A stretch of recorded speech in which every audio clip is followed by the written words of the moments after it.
초등학생 때 저희 아버지와 어머니는 이혼을 하셨습니다. 아버지와 어머니는 서로 성격이 맞지 않으셨어요. 사소한 일에도 서로 짜증을 내고 싸우고 하셨습니다. 초등학생밖에 되지 않은 제가 부모의 눈치를 보면서 살았으니 제 앞에서도 오죽 싸우셨겠습니까? 어려서부터 투정 한번 제대로 부려본 적이 없습니다. 제가 투정이라도 부리는 날은 서로 제 일을 미루며 또 한바탕 싸우셨기 때문입니다. 저희 아버지는 일남 사녀 중 막내 아들이셨습니다. 남아 선호 사상이 짙은 시골 사람이셨던 저희 친할머니께서 어머니를 어찌나 달달 볶고 시집살이를 시키셨는지 저희 어머니께서는 명절만 되면 늘 눈물바람이셨습니다. 그 어린 나이에 제가 기억하는 일화들만 해도 수십 개가 넘습니다. 매일같이 전화해서 안부 인사를 전하지 않는다고 한 소리 하시고 잘 다니고 있던 회사 저를 임신하고 그만두셨을 때도 딸이면 어쩌려고 회사를 관뒀냐고 찾아와 욕하셨던 일도 있었다 들었습니다. 그러다 뱃속에 있던 제가 아들인 걸 아시고는 회사 그만두길 잘했다고 집에서 꼼짝도 하지 말고 쉬라고 하셨다고요. 저를 낳을 때 제가 제대로 돌지 않아서 결국 수술을 하셨는데 자연분만으로 낳다 죽으면 가문의 영광인 줄 알아야지 애한테 나쁘게 약 써서 수술했다고 배를 찢어 병원에 입원해 있는 어머니에게 삿대질을 하고 어디 시어머니가 집에 가는데 누워서 인사를 하냐며 당장 일어나 배웅하라고 큰 소리도 치셨다고 했습니다. 그때마다 어머니는 아버지께 제발 당신이 중재를 해달라 했지만 원래 어머니는 그런 분이시니 네가 비위를 맞추고 예 대답만 하면 되지 않느냐고 들은 척도 하지 않으셨다고 합니다. 제가 어릴 때부터 조심성이 없어 이리저리 많이 다쳐가며 놀았는데 불시에 찾아와 제가 어디 넘어져 무릎이라도 까졌다 치면 자식 하나 제대로 돌볼 줄 모르는 팔푼이라고 욕하시고 제가 잘못해서 혼이라도 내면 할머니께서 어머니께 너도 나에게 늘 잘못을 하니 내가 널 혼내야겠다면서 회초리를 들고 쫓아오는 등 어머니를 악의적으로 괴롭혔다고 하시더라고요. 물론 나중에 어머니께 들은 이야기라 과장이 섞여 있을진 모르겠지만 제가 본 할머니라면 충분히 그러고도 남으실 것 같긴 합니다.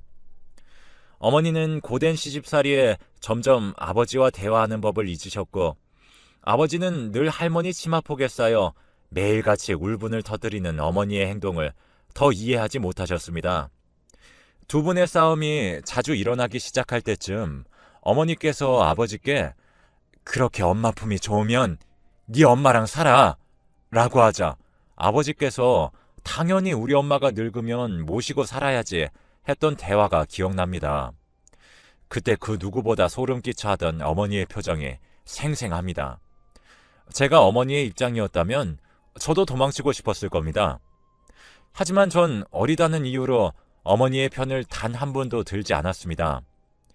어린 나이에도 그들의 싸움에 눈치를 볼 줄 알았지만 저는 아버지께 엄마한테 왜 그러느냐 질문을 한 번도 해본 적이 없습니다.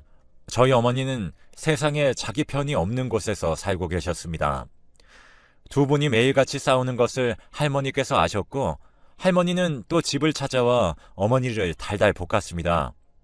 네가 등 따시고 배가 부르니 남편에게 말소리를 크게 내는 거라며 집에서 하는 거 없이 돈이나 축내지 말고 나가서 돈 벌어다가 우리 아들 호강시켜주라고요.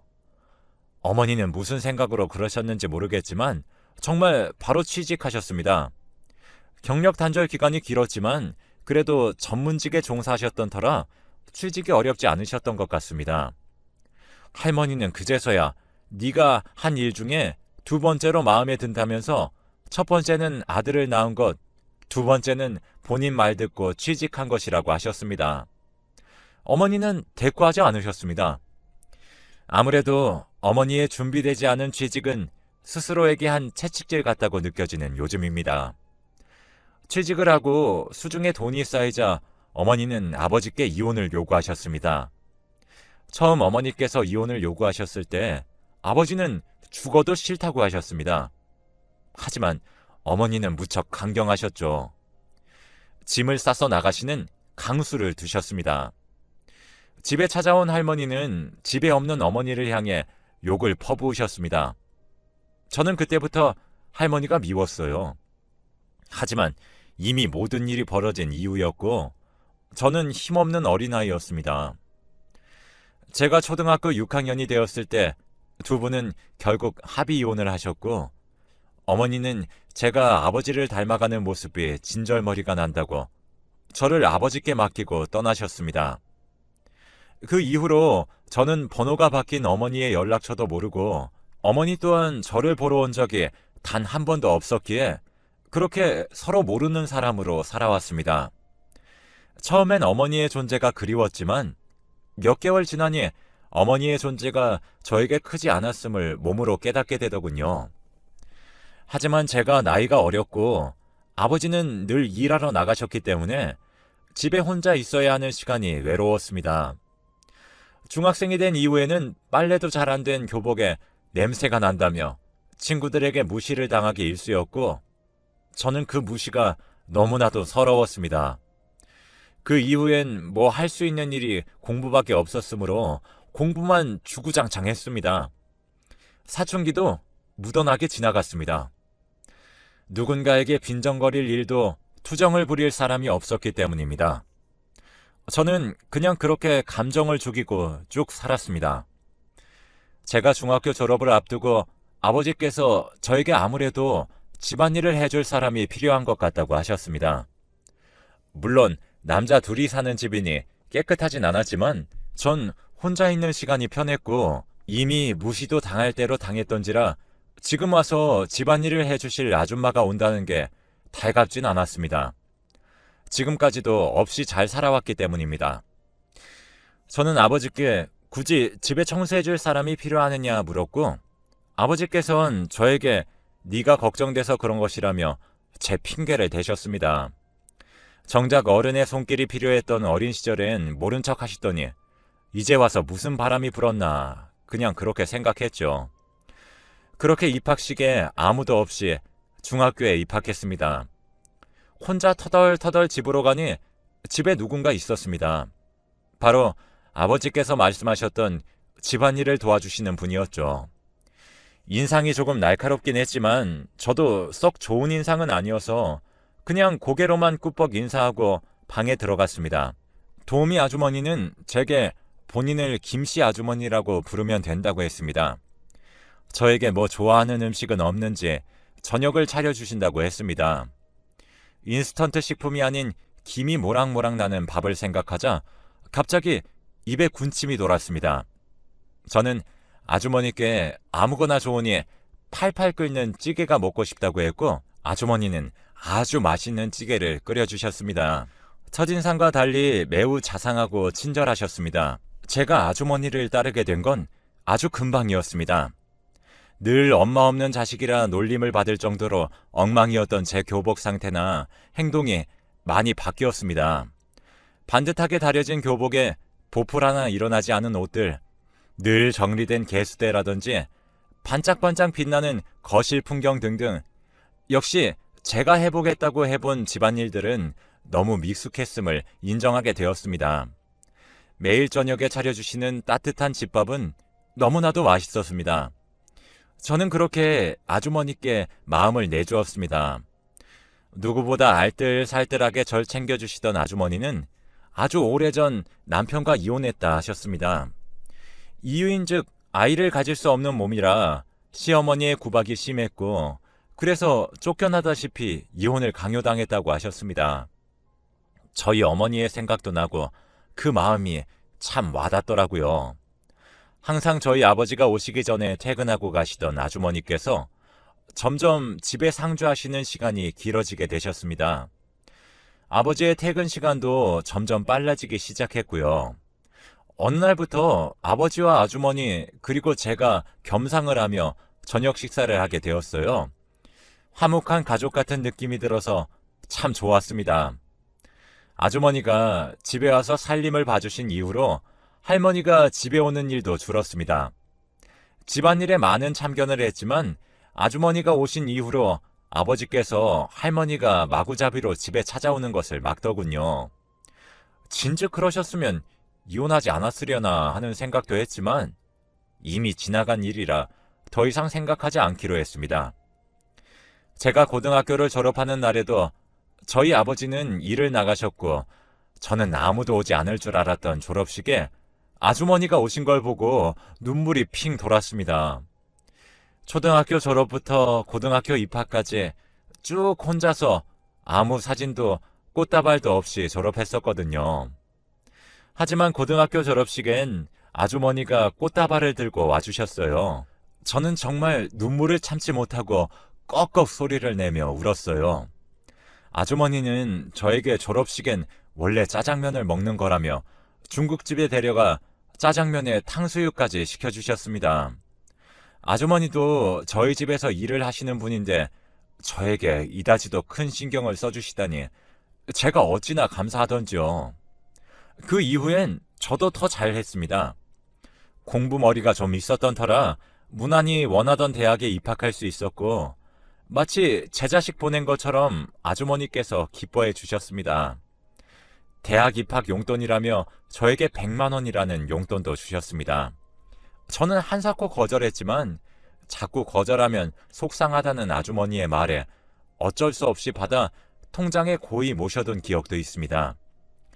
제가 한 학기를 마치고 군대에 갈 때도 아버지는 바쁘셔서 훈련소 앞까지 배웅오지 못하셨지만 아주머니께서는 훈련소 앞까지 저를 배웅하러 와주셨죠. 군 생활하는 동안 편지도 자주 써주시고 면회도 자주 와주셨습니다. 군대 동기들은 아주머니가 제게 어머니냐 묻기도 했어요. 올 때마다 피자며 치킨이며 제가 먹고 싶은 게 있으면 사다 주시고 그랬습니다. 한 달에 한 번씩 꼬박꼬박 와주셨는데 한 주라도 밀리는 날이 있으면 괜히 서운한 마음이 들기도 하고 그랬습니다. 그렇게 군대에서 전역을 마치고 대학에 복학하고 나서도 아주머니는 계속 저희 집 일을 봐주셨어요. 저는 은근히 아주머니와 저희 아버지의 감정이 달라지지 않을까 기대가 섞인 눈으로 바라보기도 했었습니다만 두 분은 전혀 그런 기색이 없으셨어요. 제가 대학에 복학하고 얼마 지나지 않아 학교 앞에서 깜짝 놀랄 사람을 만났습니다. 바로 저의 친어머니셨어요. 제가 이 대학을 다닌다는 이야기를 듣고 저를 만나고 싶어서 정문 앞에서 하염없이 저를 기다리셨다고 하시더군요. 저는 바짝 얼어있는 어머니의 얼굴을 보자 이름 모를 감정이 치솟았습니다. 약간의 분노, 다수의 연민과도 같은 그런 감정 말입니다. 그 어린 나를 버려두고 떠났으면서 하지만 그만큼 폭언에 고생했던 어머니였기에 저는 어머니를 모시고 학교 근처 조용한 카페로 들어갔습니다. 왜 저를 찾아오신 것인지, 제가 보고 싶어서 오신 것인지, 아니면 무슨 용건이 있는 것인지 물었습니다. 그러자 어머니께서 말씀하시더라고요. 실은 그동안 쭉 제가 궁금하기도 했었고 대학에 입학했다는 소식을 듣고 몇 날 며칠을 이 앞에서 기다렸다고요. 저를 찾을 수 없자 학교 행정실에 가서 물어보았고 제가 군대로 인한 휴학을 하게 되었다는 것을 알고 대충 복학 시점에 맞춰 또 저를 보기 위해 한없이 기다렸다 하셨습니다. 저는 어머니께 아버지께라도 연락해서 제 연락처를 물어보지 그랬냐며 그러자 어머니는 그 인간하고는 두 번 다신 연락하고 싶지 않았다고 차라리 자기가 기다려서라도 너를 보는 게 나았다고 하셨습니다. 어머니는 제게 잘 자랐다며 어미도 없이 컸는데 티가 하나도 안 난다고 옷에 보풀하기 하나 없이 칼같이 주름이 가 있는 걸 보니 여자친구라도 생겼느냐 물었습니다. 어머니께 실없는 웃음을 보이며 말했습니다. 여자친구가 그렇게 쉽게 생긴 줄 아시냐? 다 집안일 봐주시는 아주머니 덕이다 하였습니다. 어머니의 얼굴이 살짝 굳어가는 것이 보였지만 저는 일부러 어머니의 양심을 건드렸습니다. 아버지가 일이 바빠 제가 밥도 못 챙겨 먹고 꼬질꼬질하게 하고 다녀서 학교에서도 따돌림을 당하고 할 때 저를 돌봐주시던 아주머니가 계신다고 어머니가 미처 챙기지 못한 부분을 그 아주머니께서 다 챙겨주셨다고 저는 그래서 그분께 꼭 보답할 거라고요. 어머니는 한참 말이 없으셨어요. 그러다가 저에게 넌지시 물어봤습니다. 그 아주머니의 이름이 뭐냐고요? 김지숙이 맞냐고요? 저는 어머니가 그 이름을 어떻게 하는지 궁금했습니다. 아주머니의 성함은 김지숙이 맞았기 때문입니다. 그래서 어머니께 맞다고 어떻게 아는 사이냐고 물었습니다. 어머니는 한참을 말없이 저를 바라보셨어요. 어머니의 눈에는 경멸과 분노가 서려 있었습니다. 저는 그 느낌이 영 찝찝했습니다. 한참 뒤에 입을 열었던 어머니의 말이 너무나도 놀라웠습니다. 김지숙은 아버지의 전처였다는 말입니다. 저는 그럴 리 없다고 했습니다. 어떻게 전처를 집에 불러 일을 시킬 수 있겠냐고요. 어머니의 망상에 틀림없다고 생각했습니다.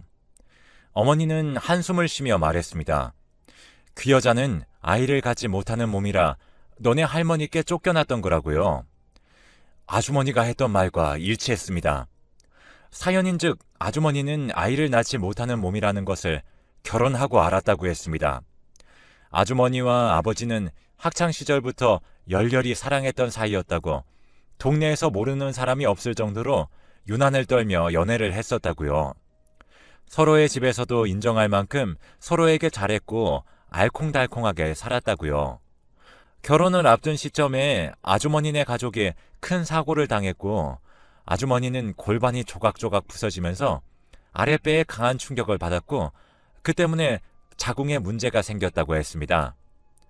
아주머니네 다른 가족은 모두 사망했다고 했습니다. 혼자 남은 아주머니를 극진히 살피던 아버지는 결혼을 서둘러야겠다고 결심했고 머리를 싸매고 반대했던 할머니의 고집 또한 꺾었다고 했습니다.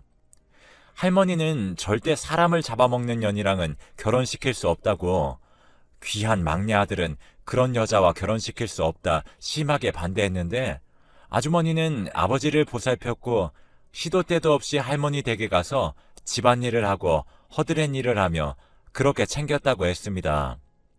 결혼 후 아이가 생기지 않아 병원에 갔더니 자궁이 제 기능을 잃어 적출 수술을 받아야 한다는 판정을 받았고 집안일을 도맡아 하며 헌신을 바쳤던 아주머니를 할머니가 단칼에 쫓아냈다고 했습니다. 울며 매달렸지만 대를 잇지 못하는 여자는 필요 없다고 그때만큼은 아버지도 할머니의 고집을 꺾지 못했고 어쩔 수 없이 생이별을 하게 되었다고요. 그 뒤에 할머니께서 중매쟁이에게 연결하여 결혼한 사람이 저를 낳아준 어머니라고 했습니다. 어머니에게 아들만 낳으면 된다고 했던 할머니는 어느 날부턴가 어머니에게 집안일을 하나 둘씩 시키기 시작했다고 했습니다. 전처와 비교를 해가며 얘는 이랬는데 쟤는 저랬는데 하면서 하나하나 시켜먹고 부려먹었다고 했습니다. 시집살이도 서러운데 전처와 자꾸 비교를 해대니 어머니는 수치심에 견딜 수 없었고 그래서 이혼하자고 했다고 합니다. 아버지도 처음엔 네가 잘하면 되지 않느냐 하다가 결국엔 포기하고 합의 이혼을 결정했던 거였고요. 저는 할 말을 잃었습니다. 어떻게 전처에게 집안일을 맡기고 다시 얼굴을 마주하며 살 수 있겠습니까? 저는 어머니의 말이 믿기지 않았지만 결국 그날 아버지께 가서 사실대로 말해달라 부탁을 드렸습니다. 물론 그 자리엔 아주머니도 함께 계셨어요. 아주머니와 아버지는 눈물을 뚝뚝 흘리며 이렇게 가족으로 하나 되고 싶었다고 하셨습니다. 아주머니도 제게 잘하겠다고 정말 잘해줄 거라고 다짐했고요. 저는 그 구구절절한 스토리에 어떤 말도 하지 못했습니다. 결과적으로는 저의 존재 때문에 일어난 일이 아닐까 싶기도 했습니다. 결국 아버지와 아주머니는 다시 살림을 합치셨습니다. 저는 그게 어색하기도 했고 나이도 나이였던지라 독립을 결심했죠. 제가 집을 나와 산 지 2년이 채 못 된 시점에 아버지께서 갑자기 일을 하시다가 급성 뇌출혈이 왔고 그대로 쓰러지셨습니다. 아버지가 쓰러졌다는 소식을 듣고 병원으로 달려왔더니 할머니께서 아주머니의 머리채를 잡고 소리를 지르고 있었습니다. 고모들은 할머니를 말릴 생각도 하지 않고 구경만 하고 있었어요. 저는 열이 받아서 아주머니를 감싸며 할머니에게 소리쳤습니다. 해준 게 뭐가 있다고 이러시냐고요. 할머니는 저 여자가 어떤 여자인 줄 아냐. 지 가족도 잡아먹더니 이제는 내 아들도 잡아먹는다면서 보험이라도 들어놨느냐, 돈 때문에 그런 거냐 소리를 질렀습니다. 아주머니는 울고만 계셨어요.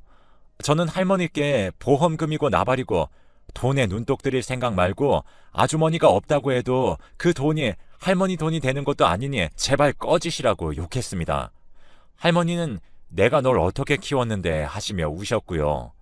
고모들도 보험금을 운운하며 저에게 쓴소리를 하셨습니다. 저는 그들이 보험금 한 푼이라도 얻어볼까 싶어서 왔다는 걸 알았습니다. 저는 분노가 치밀었어요. 할머니께 소리를 질렀습니다. 아주머니가 어떤 사람인 줄 아시냐? 할머니의 모진 시집살이도 견뎌낸 사람인데 애 하나 못 낳는다고 내친 게 누구냐? 아이가 뭐가 중요해서 그러시냐? 낳고도 버리고 간 사람도 있는데 도대체 누가 나를 위해 노력했다는 거냐고 소리쳤습니다. 할머니와 고모들은 모두 꿀먹은 벙어리가 됐고 아주머니만 저를 말렸습니다. 이분은 내게 어머니나 다름이 없고 내가 힘들 때, 내가 어릴 때, 내가 모자랄 때 그 모든 순간에 나를 위해서 헌신하셨던 분이다. 피 한 방울 안 섞인 날 위해서 그러셨다. 이젠 이분을 내가 지켜드릴 거다. 그러니 앞으로 하고 싶은 말 있으면 저를 통해서 하시라고 했습니다. 친어머니께도 두 분의 사이를 인정하겠다고 아버지는 비록 쓰러지셨지만 아주머니께서 극진히 간호 중이니 차도가 보일 거라 믿는다 했습니다. 어머니는 두 분이 본인과의 결혼 생활 중에도 불륜 관계였을 거라고 생각하시더군요. 그 부분은 저도 따로 묻지 않았지만 제 느낌엔 아닐 거라 생각합니다.